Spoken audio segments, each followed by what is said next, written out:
तर नमस्कार, मी सौरभ कोरटकर. सर्व प्रेक्षकांना जय महाराष्ट्र.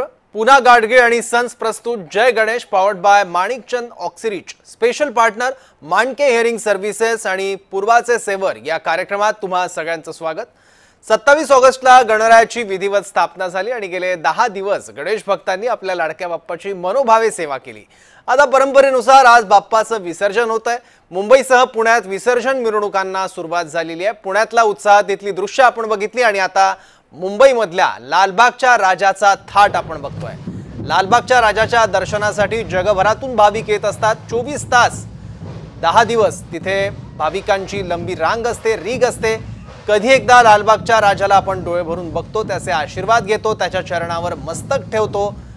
हीच उत्कंठा प्रत्येक भाविकाला असते आणि त्याच भावनेनं प्रत्येक जण लालबागच्या राजाच्या चरणी लीन होतो आणि त्याच लालबागच्या राजाचा मिरवणुकीतला थाट सुद्धा बघण्यासारखा असतो. दोन दृश्य स्क्रीनवर.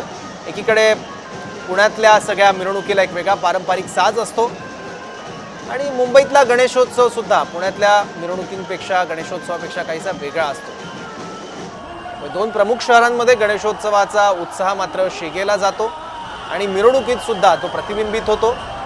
लेझिम असेल, शंखनाद असेल, तलवारबाजी असेल, अशा पद्धतीचे साहसी खेळ पुण्यामध्ये बघायला मिळतात.